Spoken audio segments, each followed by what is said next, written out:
Hello everyone, I Shivangi Giri welcomes you all in वंद्या ग्रंथ। तो लास्ट लेक्चर में मैंने आपको class 10th physics chapter number 1 light, उसका मैंने आपको इंट्रोडक्शन दिया था। वहाँ पर मैंने आपको डुअल नेचर ऑफ लाइट और उसके बाद मैंने आपको रिफ्लेक्शन ऑफ लाइट के थोड़े मतलब कुछ मैंने आपको बता दिया था। तो सबसे पहले आज हम लॉज ऑफ रिफ्लेक्शन से दोबारा स्टार्ट करेंगे। लॉज ऑफ रिफ्लेक्शन को अच्छे से पढ़ लेने के बाद हम उसके बाद शफल करेंगे towards the image formation, types of image formation, और इमेज फॉर्मेशन के बाद हम क्या पढ़ने वाले हैं, टाइप्स ऑफ मिरर के बारे में। ठीक है, तो आज के लेक्चर में बस इतना कंप्लीट करना है। नेक्स्ट लेक्चर में हम जितना न्यूमेरिकल पार्ट है, यहाँ अगले लेक्चर से न्यूमेरिकल पार्ट शुरू हो जाएगा, इमेज फॉर्मेशन, डायग्राम्स वगैरह वहाँ से स्टार्ट करेंगे हम। ठीक है, तो आज का लेक्चर भी बहुत ज़्यादा नहीं पर थोड़ा हैवी होने वाला है। ठीक है, तो सबसे पहले आज हम स्टार्ट करने वाले हैं लॉज ऑफ रिफ्लेक्शन से। तो मैंने आपको लॉज ऑफ रिफ्लेक्शन के बारे में क्या बताया था, ज़रा उसको याद करने की कोशिश करेंगे। मैंने आपको बताया था सबसे लॉ नंबर 1 मैंने आपको ये बताया था कि angle of incidence angle of reflection के बराबर होता है। मैंने आपको ऐसा कुछ बताया था। दूसरा बोला था मैंने आपको कि ये जो इंसिडेंट रे है, मैंने आपको बोला था इंसिडेंट रे को हम IR से रिप्रेजेंट कर सकते हैं। ठीक है, रिफ्लेक्टेड रे है, ठीक है, और नॉर्मल है। मैंने आपको ये सब बताया था, अगर नहीं याद आ रहा मैं दोबारा बता दूंगी। ठीक है, नॉर्मल है, all lies in the same plane, मतलब सारे एक सेम प्लेन में, सारे एक प्लेन में आते हैं, in a same plane, all lies in a same plane. ठीक है, ये था कुछ आपका लॉज ऑफ रिफ्लेक्शन। 2 ही लॉज थे हमारे पास, है ना, मतलब लॉ तो एक ही था बट उसके 2 स्टेटमेंट थे हमारे पास। ठीक है, आइए अब हम इसको अच्छे से थ्रू डायग्राम मैं आपको भी बताती हूँ क्या था ये, क्या कहना क्या चाहता था ये लॉ। ठीक है, देखिए सबसे पहले ये कोई सरफेस है, मानते हैं ये कोई सरफेस है। ठीक है, इसे थोड़ा ऊपर बना लेते हैं। ठीक है, ये मान लो आपका एक सरफेस है। ठीक है, अब इस सरफेस से और यहाँ पर एक लाइट आएगी यहाँ पे। तो ये जो लाइट है मैंने आपको इसके बारे में क्या बताया था, ये क्या है, ये इंसिडेंट रे। कौन सा रे है ये इंसिडेंट रे है, जिसे हम IR से भी डिनोट करते हैं। ठीक है, जब ये यहाँ से आ रही है, मान लो यहाँ पर कोई लाइट है, वहां से एक रे आ रही है, उसमें से बहुत सारी रेज निकल रही है, लेकिन उसमें से कोई एक रे यहाँ पर इस ऑब्जेक्ट के ऊपर पड़ रही है, जो कि क्या कर रही है, रिफ्लेक्ट बैक हो रही है। ठीक है, तो हम इसको क्या कहेंगे, इसको हम कहेंगे रिफ्लेक्टेड रे। इन दोनों के बीच में क्या होता है, एक नॉर्मल होता है। क्या होता है, एक नॉर्मल होता है, कुछ इस टाइप का। बीच में इनके नॉर्मल होता है।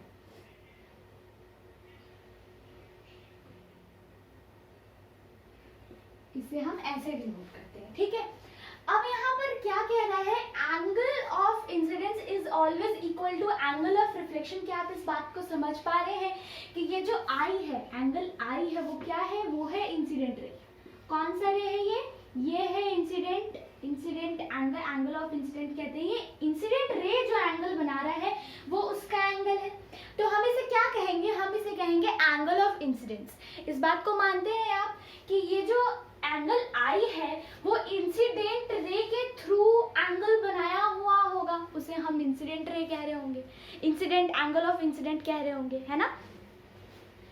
तो यहाँ पर ये जो एंगल है वो क्या है, वो है angle of incidence.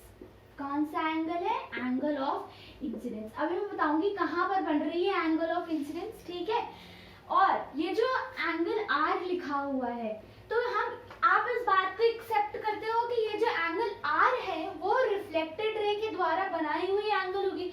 Reflected ray ने कोई एंगल बनाया होगा जिसे हम कौन सा एंगल कह रहे होंगे, रिफ्लेक्शन कह रहे होंगे, एंगल ऑफ रिफ्लेक्शन, है ना। तो इसका नाम क्या है, इसका नाम है एंगल ऑफ रिफ्लेक्शन, जो कि कौन बनाता है, जो कि रिफ्लेक्टेड रे के थ्रू बनती है, एंगल ऑफ रिफ्लेक्शन। ठीक है भाई, तो देखिए सबसे पहले यहाँ पर ध्यान देंगे कि जब भी इंसिडेंट रे आ रही है और मैं आपको एंगल ऑफ इंसिडेंस के बारे में अगर कह रही हूँ, तो आप ये वाला एंगल लेंगे। कौन सा एंगल लेंगे, आप ये वाला एंगल लेंगे। और जब मैं आपको रिफ्लेक्टेड एंगल ऑफ रिफ्लेक्शन के बारे में बात करूंगी, तो आप हमेशा ये वाला एंगल लेंगे। कौन सा, ये जो नॉर्मल और इंसिडेंट रे के बीच का जो पार्ट है, दोबारा से सुनिएगा, जैसे कि यहाँ पर मैं आपको दोबारा बताती हूँ, ध्यान दीजिएगा यहाँ पर, ठीक है। यहाँ पर जैसे कि एक रे आई, यहाँ पर एक रे आई, ठीक है। ये यहाँ से नॉर्मल जा रही है आपकी, कुछ ज्यादा होगी, नॉर्मल जा रही है आपकी, ठीक है। तो ये जो नॉर्मल है हमारा, नॉर्मल के साथ जो रे इंसिडेंट रे बनाएगी, हम उसे उस एंगल को क्या कहेंगे, एंगल ऑफ इंसिडेंस कहेंगे। और जो रिफ्लेक्टेड रे नॉर्मल के साथ बनाएगी, उसे हम क्या कहेंगे, एंगल ऑफ रिफ्लेक्शन कहेंगे। और उसे हम हमेशा किधर से लेंगे, हम उसे हमेशा नॉर्मल से लेंगे, हम यहाँ से नहीं लेंगे, हम ऐसे कभी नहीं करेंगे, ठीक है। ऐसे ये गलत है, ये तरीका गलत है, यहाँ ये एंगल हम नहीं लेंगे, ठीक है। क्योंकि रे देखो ना आप, रे यहाँ पर आ रही है, इस सरफेस पर गिर रही है, रे यहाँ आ रही इस सरफेस पर गिर रही है, क्या इसको इधर के हिस्से से कोई मतलब है, नहीं है, उसे तो वो बीच वाले से मतलब है, जहां से वो आ रही है और जहां से वो रिफ्लेक्ट कर रही है। तो हम इधर और इधर एंगल का क्या करेंगे, है ना। तो इस बात का ध्यान रखेंगे कि गलती से भी आप यहाँ पर एंगल ऑफ रिफ्लेक्शन या फिर एंगल ऑफ इंसिडेंस नहीं बनाएंगे, ठीक है। आप हमेशा नॉर्मल से लेंगे, बहुत गलतियां होती है, अभी आपको लगेगा बहुत छोटी बात है, लेकिन ये गलतियां होंगी, अभी स्टार्टिंग है इसलिए, ठीक है। दूसरी चीज आपको क्या क्या कहा जा रहा है, incident ray, reflected ray, normal, all lies in a same plane, same plane. तो भाई बात सही कही है इन्होंने कि ये हमारा सरफेस है, और सरफेस से ये क्या है, ये हमारा इंसिडेंट रे है, रिफ्लेक्टेड रे है, ये नॉर्मल है, ये तीनों क्या है, एक ही प्लेन में आ रही है ना। तो ये थी हमारी दो statement of law of reflection, law of reflection के दो स्टेटमेंट है हमारे लिए, ठीक है। आई आपको इतनी बात समझ में। अब देखिएगा, इस बात को तो पहले आप ढंग से नोट करिएगा कि आप जब भी एंगल लेंगे, हमेशा यहाँ नॉर्मल से एंगल लेंगे, एंगल ऑफ इंसिडेंस और एंगल ऑफ रिफ्लेक्शन अभी अपने दिमाग में ताला बंद करके रख लेंगे, है ना, चाबी फेंक देंगे, और ये बात याद रखेंगे हमेशा कि यहाँ से ही लेंगे एंगल और कहीं से नहीं लेंगे, भूल के भी ये गलती नहीं करेंगे। इसका लॉजिक भी बता दिया भाई कि यहाँ से अगर रे आ रही है तो हमें इस पार्ट से मतलब है ना, और यहाँ पर रिफ्लेक्ट हो रही है तो हमें बीच वाले हिस्से से मतलब है, किनारे किनारे से क्या करना है ना। आई बात समझ में। चलिए अब आगे,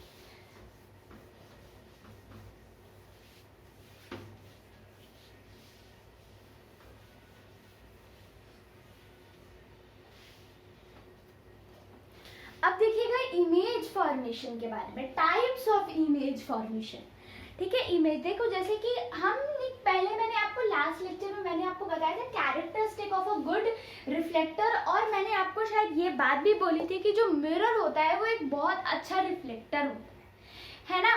मिरर क्या होता है, मिरर एक बहुत अच्छा रिफ्लेक्टर होता है। अच्छा, उससे पहले let me tell you one more thing, कि अगर मैं आपको एक और चीज बताना चाहूंगी, है ना, कि मान लो कि यहाँ पर एक टेबल है,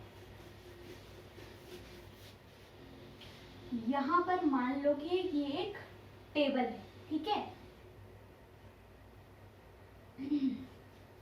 ये टेबल। अभी ये जो आपको टेबल है, ये मतलब ये बोर्ड के अकॉर्डिंगली आपको किस कलर का दिख रहा होगा, ठीक है, अभी बोर्ड के अकॉर्डिंगली आपको व्हाइट कलर का दिख रहा होगा, पर मान लो कि ये ब्लू कलर है, मान लो ये ब्लू कलर का है, या फिर छोड़ो, आपको ये इसके बीच का जो एरिया है वो कौन से कलर का दिख रहा है, वो आपको व्हाइट कलर का दिख रहा है। तो अगर मैं आपसे पूछूं कि आपको व्हाइट कलर क्यों दिख रहा है, तो क्या आपके पास इसका कोई जवाब है?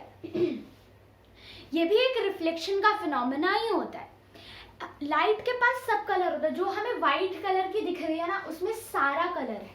मतलब विबग्योर के बारे में आप जानते हैं, विबग्योर जो होता है वो 7 कलर का है, आप नेक्स्ट चैप्टर में पढ़ोगे। Violet, indigo, blue, green, yellow, orange, red, जिसे हम 7 कलर भी कहते हैं। लाइट ये 7 कलर की मिक्सचर होती है, और जब कोई भी लाइट जो होती है ना किसी पर्टिकुलर ऑब्जेक्ट पर पड़ती है, तो वो ऑब्जेक्ट क्या करता है, लाइट ऑब्जर्व करता है।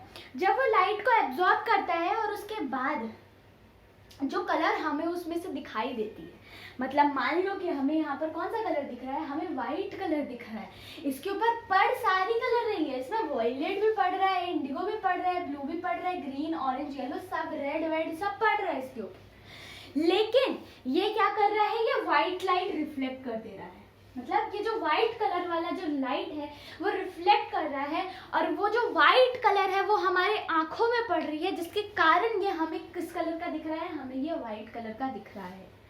आई बात समझ में? क्या हो रहा है कि ये व्हाइट कलर को अब्सॉर्ब नहीं कर रहा है, ये व्हाइट कलर को क्या कर रहा है, रिलीज कर रहा है। और क्योंकि वो रिलीज कर रहा है, हमारी आंखें उसे कैच कर रही है और हम उसे व्हाइट कलर का देख रहे हैं। ये मार्कर जो लिख रहा है ब्लैक कलर में लिख रहा है, इस पर जब लाइट पड़ रही है ना, तो सारी की सारी लाइट इसके मतलब सारी की सारी कलर इसके ऊपर पड़ रही है, लेकिन हमें ये सिर्फ ब्लैक कलर का क्यों दिख रहा है, क्योंकि ये ब्लैक सबसे ज्यादा रिफ्लेक्ट कर रहा है, इसीलिए ये क्या कैसे दिख रही है, हमें ब्लैक कलर की दिख रही है। समझ में आया? धोखा होता है ये, है ना, धोखा होता है। ग्रीन, येलो, रेड, ब्लू सब मिक्सचर है और कुछ नहीं, ठीक है, सब एक धोखा होता है। आइए अब मेरी बात सुनेंगे इमेज फॉर्मेशन वाली, टाइप्स ऑफ इमेज फॉर्मेशन।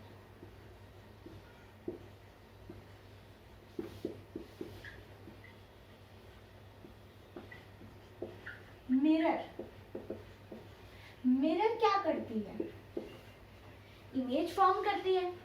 क्या करती है, इमेज फॉर्म करती है ना। मिरर इमेज फॉर्म करती है। तो मिरर जो होती है ना, वो दो टाइप की इमेज को फॉर्म करती है। दो टाइप की इमेज की फॉर्मेशन होती है, not only about the mirror, लेकिन इमेजेस जो होती है वो हमारी दो टाइप की होती है। पहली होती है रियल और दूसरी होती है वर्चुअल। कौन कौन सी होती है? पहली होती है हमारी रियल और दूसरी कौन सी होती है? दूसरी होती है हमारी वर्चुअल। देखो नाम से ही पता चल रहा है कि ये असली और ये नकली है। नाम से ही पता चल रहा है ना कि ये असली है और वो नकली है। ऐसी बात नहीं है। यहाँ पर क्या होता है, अभी अभी अभी आपको समझ में आएगा धीरे धीरे। यहाँ पर light rays actually meet. Light rays क्या करती है, यहाँ पर एक्चुअली में मीट करती है और यहाँ पर जबरदस्ती खींचना पड़ता है लाइट को।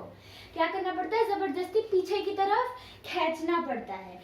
ठीक है, हम इसके बारे में देखेंगे कि लाइट कैसे हम जबरदस्ती खींचते हैं। जब हम मिरर के बारे में पढ़ेंगे तो हम समझेंगे कनकेव एंड कन्वेक्स मिरर के बारे में। कनकेव और कन्वेक्स मिरर के बारे में जब हम पढ़ेंगे तब हम जानेंगे कि कैसे हम लाइट को खींचते हैं पीछे। ठीक है, खींच के लाते हैं। तो रियल में क्या होता है, लाइट रेज मिल जाती है वहां पर एक्चुअली में एंड वर्चुअल में हम उसे जबरदस्ती खींचते हैं।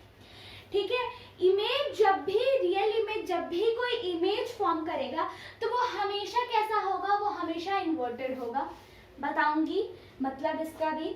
और हमेशा रियल इमेज किस में फॉर्म होगा? स्क्रीन पे फॉर्म होगा। तो आप एक दो पॉइंट इसके बारे में लिख लीजिए, मैं आपको समझाऊंगी क्या होता है ये सब। अभी अचानक से समझाऊंगी ना तो नहीं समझ में आएगा। यहाँ पे क्या हो रहा है, यहाँ पे लाइट रेज मिलती हैं, light rays actually meet, actually meets. ठीक है, यहाँ पर क्या होता है, यहाँ पर लाइट रेज मिलती हैं। ठीक है, हमें इसको वर्चुअल इमेज में क्या होता है, वर्चुअल इमेज में हमें खींचना पड़ता है, पर रियल इमेज में हमें नहीं खींचना पड़ता। रियल इमेज हमेशा कैसी होती है? इन्वर्टेड होती है। They are always inverted. समझाऊंगी क्या होते हैं रियल एंड इन्वर्टेड। ठीक है, ये हमेशा इन्वर्टेड होती है। रियल एंड इन्वर्टेड हम हमेशा साथ साथ में यूज करते हैं। ठीक है, अब क्या होता है, ये एक स्क्रीन पे फॉर्म होता है। अच्छा, मैं आपसे एक बात पूछती हूँ,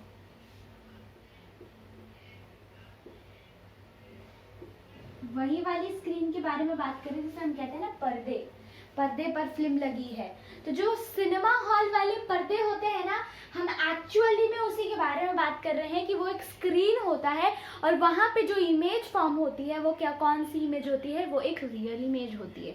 और रियल इमेज कैसी होती है? थोड़ी देर में धीरे धीरे करके कंफ्यूजन खत्म हो जाएगी। अब यहाँ पर क्या होता है, यहाँ पर लाइट रेज कभी मिलती ही नहीं। हम यहाँ जबरदस्ती लाइट रेज को पीछे ले जाते हैं, मतलब लाइट रेज को ऐसे खींच के पीछे नहीं ले जाते। आगे पता चलेगा कैसे।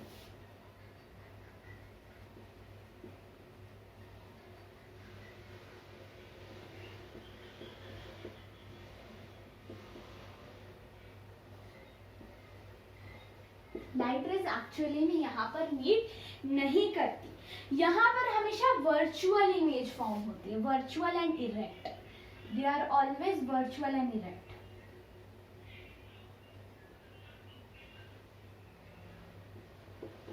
Virtual and erect. अच्छा, आप बहुत सारे लोग तो नाम से ही समझ रहे होंगे कि यहाँ पे चल क्या रहा है। वर्चुअल एंड इरेक्ट कुछ ऐसा हो सकता है जैसे कि हम किस चीज को जबरदस्ती, वर्चुअल का मतलब अगर किसी को पता होगा तो वो समझ पा रहे होंगे, एक्चुअली में थोड़ा थोड़ा कुछ तो समझ रहे होंगे कि क्या हो रहा है यहाँ पे। अगर नहीं भी समझ रहे हैं तो अभी थोड़ी देर में अभी क्लियर हो जाएगा, ठीक है। एंड लास्ट ये है कि हमेशा मिरर के पीछे फॉर्म होता है ये, they always form behind the mirror, they always form behind the mirror, हमेशा मिरर के पीछे फॉर्म होते हैं, कभी भी मिरर के आगे फॉर्म नहीं होते हैं, ठीक है। ये स्क्रीन पर ही बन जाते हैं, कोई स्क्रीन है रियल इमेज उस पर बन जाएगा, लेकिन वर्चुअल किस पे बनेगा, मिरर पर ही बनेगा, आप इसे लिख लीजिए, ठीक है। फिर हम मिरर के बारे में बात करते हैं, ठीक है। अभी आपको ये धीरे धीरे मैं समझाऊंगी, मैं समझ सकती हूँ आपकी भावनाएं कि इन्वर्टेड क्या होता है, ये मिरर, स्क्रीन मिरर, क्या वर्चुअल इरेक्ट लगा रखा है, समझती हूँ, पर थोड़ा आपको प्रतीक्षा करनी पड़ेगी इसके लिए, ठीक है, कि क्या होता है ये समझने के लिए, क्योंकि आगे है आपके सिलेबस में। मैं अगर आपको अभी बता दूं तो शायद आपको थोड़ी कंफ्यूजन हो सकती है, एंड मैं वो नहीं चाहती। अब यहाँ पर है आपके पास टाइप्स ऑफ मिरर। अब क्या है आपके पास है टाइप्स ऑफ मिरर। मिरर के भी टाइप होते हैं भाई, 2 टाइप होते हैं मिरर के भी, टाइप्स ऑफ मिरर। कौन कौन से होते हैं? पहला जो होता है वो होता है प्लेन मिरर, कुछ ज्यादा हो गया ये, ठीक है। पहला होता है प्लेन मिरर, हमारा सीधा साधा मिरर, जो हम अपने घर पर भी यूज करते हैं, वैसा वाला मिरर, ठीक है। और एक जो हमारा मिरर होता है वो थोड़ा टेढ़ा मेढ़ा होता है, वो होता है स्फेरिकल मिरर। वो कैसा होता है? वो होता है spherical mirror. Plane mirror, spherical mirror, ठीक है। प्लेन मिरर कैसे होते हैं? प्लेन मिरर हमेशा वर्चुअल एंड इरेक्ट इमेज ही फॉर्म करते हैं। इनमें क्या होता है? इनमें हमेशा वर्चुअल एंड इरेक्ट, मतलब आप समझ रहे हो कि यहाँ पर हम कौन सा, रियल या फिर वर्चुअल इमेज फॉर्म होता है? यहाँ पर हमेशा वर्चुअल इमेज फॉर्म होता है, रियल इमेज फॉर्म नहीं होता है, ठीक है। वर्चुअल, रियल और इमेज के, रियल और वर्चुअल के बीच में भी बहुत बड़ा डिफरेंस होता है कि वर्चुअल में एक्चुअली आपको ना लैटरल इन्वर्जन देखने को मिलेगा। अब लैटरल इन्वर्जन अगर आप जाओगे मिरर के आगे तो जो आपका मिरर है वो कौन सा मिरर है? वो प्लेन मिरर है। प्लेन मिरर के सामने जब आप जाकर खड़े हो जाओगे, वो आप अपना लेफ्ट हाथ अगर उठाओगे तो वो सामने वाला जो भी होगा वो अपना राइट हाथ उठाएगा। अगर आप अपना लेफ्ट हाथ, अगर आप अपना इधर से राइट हाथ उठाओगे तो वो अपना लेफ्ट हाथ उठाएगा। उसे हम कहते हैं लैटरल इन्वर्जन। समझ में आई इतनी बात? तो यहाँ पर क्या हो रहा है? यहाँ पे हमेशा वर्चुअल इमेज फॉर्म हो रही है। वर्चुअल मतलब हम वो असलियत में नहीं है, सीधी सी बात है, हम वहाँ पर असलियत में मौजूद नहीं है, वो बस एक छवि है, एक धोखा है, ठीक है, एक धोखा है। हमने अपने आप को असलियत में कभी नहीं देखा, खुद को ही नहीं देखा असलियत में कि हम खुद कैसे दिखते हैं, वो बस एक धोखा होता है। वो हमारे एक, कह सकते हैं हम कि अपवर्ड ऐसी अपीयरेंस होता है जो हमें दिखता है ना, जो वर्चुअल होता है, मगर एक्चुअली में हमने अपने आप को कभी नहीं देखा है, ठीक है। आईने पे तो मत जाना, क्योंकि आईना होता है प्लेन मिरर, और प्लेन हमेशा वर्चुअल और इरेक्ट ही इमेज फॉर्म करती है, ठीक है। तो वो कोई नकली इंसान होता है वहाँ जो खड़ा होता है, ठीक है, हम वहाँ खुद नहीं प्रेजेंट होते हैं, ठीक है। तो यहाँ पर क्या होगी? हमेशा वर्चुअल और इरेक्ट इमेज फॉर्म होगी, वर्चुअल और इरेक्ट।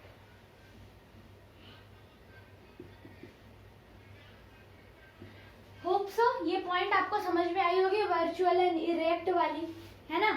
दूसरी है कि भैया देखो, प्लेन मिरर में जब भी इमेज फॉर्म होगी, ध्यान देना ध्यान देना ध्यान देना, ये तो आपने देखा होगा, आप मिरर, प्लेन मिरर उसी के बारे में बात कर रहे हैं जो आपके घर पर है, जो आपके क्या कहते हैं उसे, ड्रेसिंग टेबल पे जो मिरर लगी है ना, उसी के बारे में बात कर रहे हैं। आप उसके सामने अगर पेन लेकर जाओगे या फिर कोई कुछ भी लेकर जाओगे, चलो आप उसके सामने पेन ही लेकर जा रहे हो, तो वो पेन कितना है असलियत में? अगर ये मान लो कितने का होगा, मान लो ये 15 सेंटीमीटर का होगा, तो आप जब उसके सामने लेके जाओगे तो वो 1 सेंटीमीटर का नहीं बन जाएगा, वो 5 ही सेंटीमीटर का रहेगा।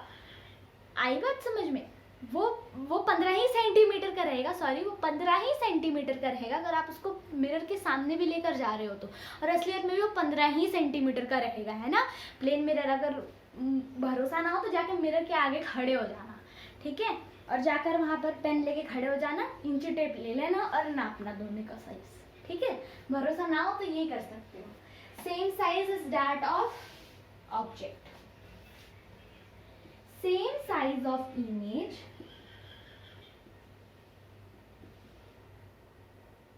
as that of object।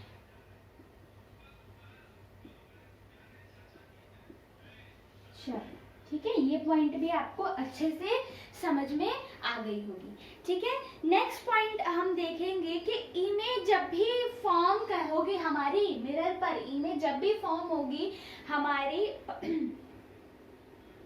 Mirror पर, तो क्या होगा, डिस्टेंस।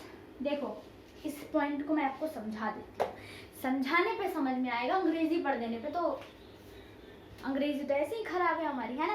तो अगर प्लेन मिरर है आपकी, है ना, प्लेन मिरर है, प्लेन मिरर में अगर आप देखोगे, देखो जैसे कि अगर वहां पर कुछ डब्बा रखा है आपने, ठीक है, कोई बॉक्स रखा है आपने, और आप उसके आगे, मतलब कोई मिरर है आपके सामने, आप उसके सामने जाके खड़े हो जाइए, पीछे में कोई सामान है, इतनी बात समझ में आई।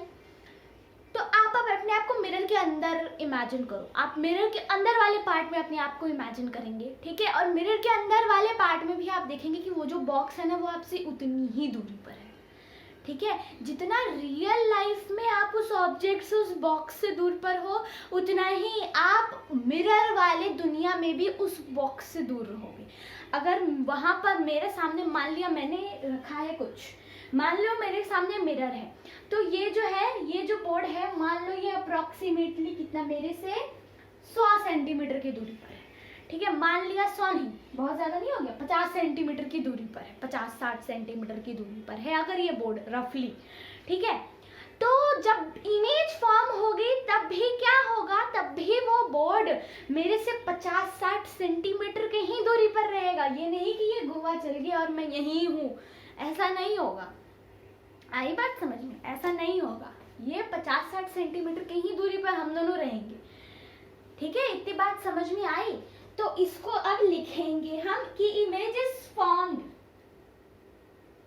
Image is formed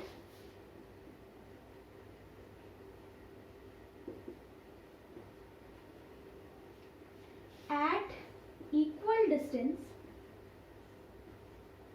as that of object। ये पॉइंट याद रहने चाहिए, ये पॉइंट याद रहने चाहिए, पलट के कोई नहीं पढ़ता किताब, है ना, इतनी लंबी लंबी चीजें पढ़ोगे क्या दोबारा, याद कर लो, इतने अच्छे से समझाया जा रहा है आप लोगों को।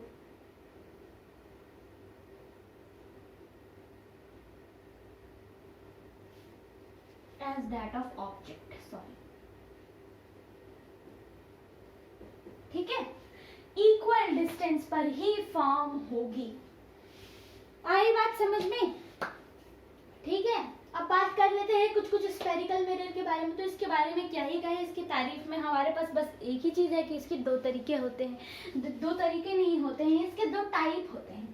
पहला टाइप जो होता है वो इसका होता है कनकेव मिरर, पहला कौन सा होता है, कनकेव मिरर, और दूसरा होता है हमारा कन्वेक्स मिरर, ठीक है। ये डरने वाली बात नहीं है, बहुत आसान टॉपिक है, ठीक है। कन्वेक्स मिरर, देखिए ये जो कनकेव मिरर होता है ना वो ऐसा होता है, गड्ढा होता है, देखो ना, नाम में ही क्या छुपा है इसके, नाम में ही केव छुपा है इसके, गुफा छुपा है इसके नाम में ही, देखा। तो देखो जैसे कि मान लो कि ये स्फेरिकल से आप क्या समझते हो, सबसे पहले मेरे को ये बताओ। स्फेरिकल मिरर तो आप सबसे पहले ये समझ लो कि एक स्फेयर होगा, होप सो कि आप स्फेयर के बारे में कुछ जानते होंगे, अगर नहीं जानते भैया तो जान लीजिए स्फेयर क्या होता है। स्फेयर कुछ नहीं होता, बस वो 3D सर्कल होता है, कुछ नहीं होता, आप इसके सरफेस एरिया में पढ़ लोगे आप इसके बारे में क्या होता है ये एक्चुअली में, ठीक है। तो स्फेरिकल मिरर और कुछ नहीं है, ऐसा गोल सा कांच का बना हुआ एक मिरर है, ठीक है, जिसका क्या होता है, एक हिस्सा जो होता है वो कुछ ऐसे होता है, ऐसे ऐसे ऊपर से शेडेड होता है, और कुछ हिस्सा क्या होता है ऐसे नीचे से शेडेड होता है। कुछ का जो ऊपर का पार्ट होता है ना, कुछ का ये जो ऊपर का पार्ट होता है वो रिफ्लेक्टिंग सरफेस होता है, और कुछ का जो अंदर वाला गुफा वाला पार्ट होता है वो रिफ्लेक्टिंग सरफेस होता है। ठीक है, तो ऐसे हम उसे क्लासिफाई करते हैं कि कौन सा कनकेव है और कौन सा कन्वेक्स। तो जिसमें आपको लगेगा, देखो भाई यहाँ पर ध्यान देना, यहाँ पर क्या है, कोई क्या करेगा, कोई ऊपर से रिफ्लेक्शन कर देगा और कोई अंदर से रिफ्लेक्शन करेगा। तो आप जरा थोड़ा कॉमन सेंस लगाइएगा, common sense is not that so common, लेकिन फिर भी कॉमन सेंस लगाइएगा और बताइएगा कि भाई हम किसके बारे में बात कर रहे हैं, कनकेव और कन्वेक्स के बारे में। तो जिसका अंदर वाला हिस्सा रिफ्लेक्ट कर रहा है, बात ध्यान से सुनिएगा, जिसका अंदर वाला हिस्सा रिफ्लेक्ट कर रहा है वो कनकेव होगा या कन्वेक्स होगा, वो कनकेव होगा या कन्वेक्स होगा। ये बात थोड़ा ध्यान दीजिएगा, नाम पर भी ध्यान दीजिए, कनकेव और कन्वेक्स नाम पर ध्यान देंगे, ठीक है। और बताइएगा जिसका अंदर वाला हिस्सा रिफ्लेक्ट कर रहा है, हंसी मजाक साइड में, और यहाँ पर ध्यान दीजिए जिसका अंदर वाला हिस्सा रिफ्लेक्ट कर रहा है वो कनकेव होगा या कन्वेक्स, वो कनकेव होगा। क्यों, नाम से ही पता चल रहा है ना, केव लिखा है, मतलब जिसका अंदर वाला हिस्सा रिफ्लेक्ट कर रहा होगा वो क्या होगा, वो एक कनकेव मिरर होगा। आई बात समझ में? ये वाला हिस्सा, ये क्या है, ये कनकेव मिरर है, और ये क्या है, जिसका बाहर वाला हिस्सा, जिसका बाहर वाला हिस्सा है वो करेगा आपका रिफ्लेक्ट करेगा, वो क्या है, वो एक कन्वेक्स मिरर है। ठीक है, इसके बारे में ध्यान देंगे आप, ठीक है, इसको पढ़ेंगे अच्छे से, क्योंकि बहुत सारे लोगों को क्या होती है, इसमें कंफ्यूजन होती है कि कनकेव मिरर कैसा होता है और कन्वेक्स मिरर कैसा होता है। ठीक है, तो ऐसा कंफ्यूजन आप अपने अंदर ना रखें, ठीक है। इसलिए मैंने आपको अपना कॉमन सेंस लगाने को बोला था, जिसने लगा लिया वेरी गुड, जो नहीं लगा पाए कोई बात नहीं, डोंट बी डिसअपॉइंटेड। ठीक है, अभी हम इसके बारे में पढ़ेंगे। ठीक है, अब आपको मैं एक लास्ट टॉपिक बता देती हूँ कि इमेज फॉर्मेशन कैसे होती है प्लेन मिरर पे। ठीक है, image formation by plane mirror, plane mirror में इमेज फॉर्मेशन कैसे होती है उसके बारे में मैं आपको भी बताऊंगी। ठीक है,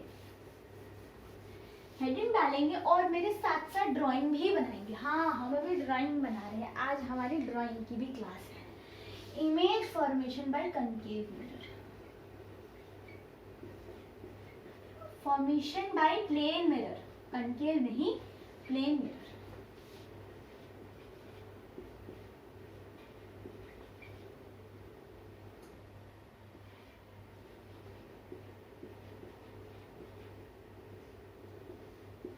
हमारी इमेज फॉर्मेशन कैसे होती है। तो भैया सबसे पहले आपने कुछ नहीं करना है, एक लाइन खींच लेंगे, ये रही आपकी एक लाइन, स्ट्रेट बन गई। ठीक है, यहाँ पर मैं ये रीजन कर लूंगी शेड, कुछ ज्यादा हो गया फिर लाइन नहीं पता चलेगी।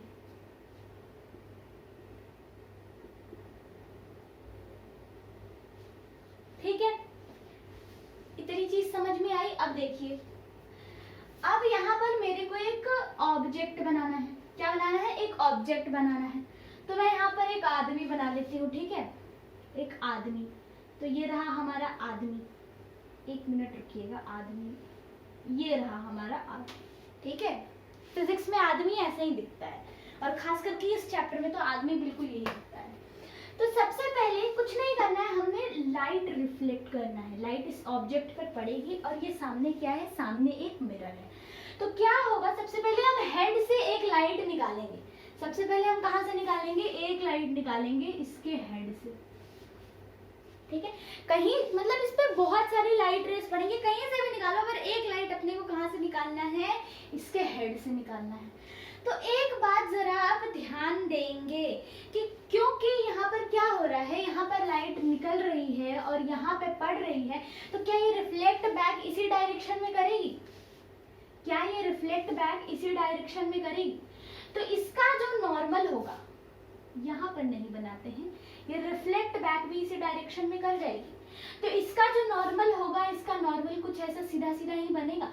क्यों सीधा क्यों बनेगा, क्योंकि हमारा ये जो इंसिडेंट रे है, ये जो हमारा इंसिडेंट रे है, और इंसिडेंट करते हैं। और एक और बात का ध्यान देंगे आप यहाँ पर, क्योंकि यहाँ पर सीधे सीधे लाइट निकल रहा है, सीधे सीधे जाकर उस पर पड़ रहा है, तो रिफ्लेक्ट तो पीछे ही करेगी ना, रिफ्लेक्ट तो पीछे ही करेगी ना, तो ये रिफ्लेक्टेड रे यहाँ से ऐसे आ गई, ठीक है। और ये क्या है, ये है हमारा बेचारा कौन सा, नॉर्मल। तो अब यहाँ पर क्या है, अब यहाँ पर कोई एंगल बन रही है, कोई एंगल बन रही है, यहाँ पर कोई एंगल नहीं बन रही है। तो एंगल ऑफ इंसिडेंस और एंगल ऑफ रिफ्लेक्शन क्या हो गई, एंगल ऑफ इंसिडेंस और एंगल ऑफ रिफ्लेक्शन हमारी हो गई 0 0। लेकिन क्या अभी आपको लगता है कि इमेज फॉर्मेशन होगा, नहीं होगा अभी यहाँ पर इमेज फॉर्मेशन। क्यों नहीं होगा, क्योंकि इमेज फॉर्म होने के लिए क्या करना चाहिए हमें, हमने प्लेन मिरर के बारे में क्या पढ़ा है, हमने प्लेन मिरर के बारे में क्या पढ़ा है कि प्लेन मिरर में क्या होते हैं, virtual and erect image form होते हैं, इसके बारे में हमने पढ़ा है। पेज पलटिए और चेक करिए प्लेन मिरर में कैसे इमेज फॉर्म होते हैं, virtual and erect. And virtual image कब फॉर्म होते हैं, जब हम क्या करते हैं, रेज को हम पीछे की तरफ खींचते हैं, जबरदस्ती करते हैं, तब कहीं जाकर हमारा इमेज फॉर्मेशन होता है। तो हमें यहाँ पर जबरदस्ती इमेज बनाना पड़ेगा, तब हमारा जाकर इमेज बनेगा, ठीक है। क्योंकि लाइट रेज कभी नहीं मिलेंगी प्लेन मिरर पर, कभी लाइट रेज मिलेंगी ही नहीं, जबरदस्ती करके इमेज बनाना पड़ता है, ठीक है। इमेज नहीं बनी है हमारी यहाँ पर अभी, तो हम एक और लाइट रेज यहाँ से गिराएंगे, ठीक है, यहाँ से ऐसे गिराएंगे, कहाँ से गिराएंगे, यहाँ से ऐसे गिराएंगे।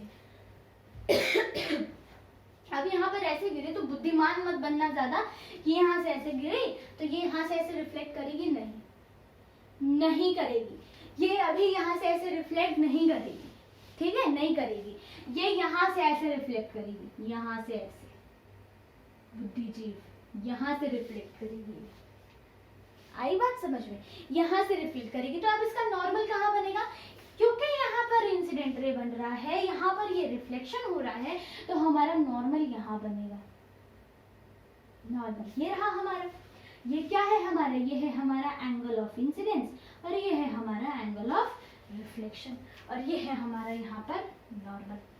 अब बताओ अब इमेज फॉर्म हुई क्या, नहीं हुई।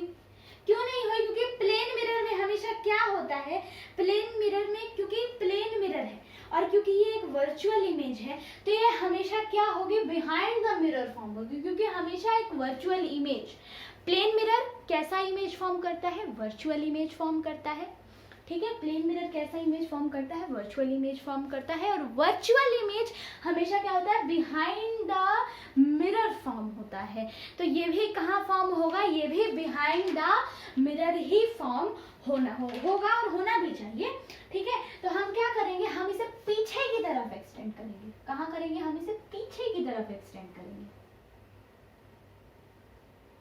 पीछे की तरफ एक्सटेंड करेंगे, पीछे की तरफ एक्सटेंड करने के बाद क्या हो गया, फाइनली हमारी क्या मिल गई, हमारी लाइट रेज मिल गई, हमारी रेज मिल गई, और यहाँ पर क्या हो जाएगा, हमारा प्यारे ऑब्जेक्ट का फॉर्मेशन, ठीक है।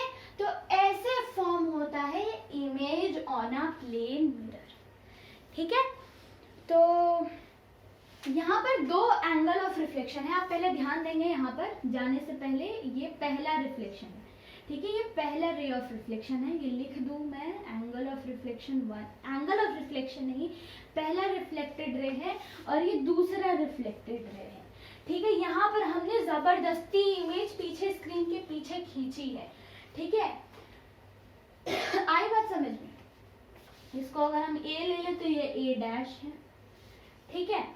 अब देखिए यहाँ पर क्या होगा, यहाँ पर इमेज जो फॉर्म हुआ है, सबसे पहले तो वो कौन कौन सी प्रॉपर्टी शो करेगी, सबसे पहले वो वर्चुअल इमेज फॉर्म करेगी, उसकी पहली प्रॉपर्टी कौन सी होगी, वर्चुअल इमेज फॉर्म करेगी वो।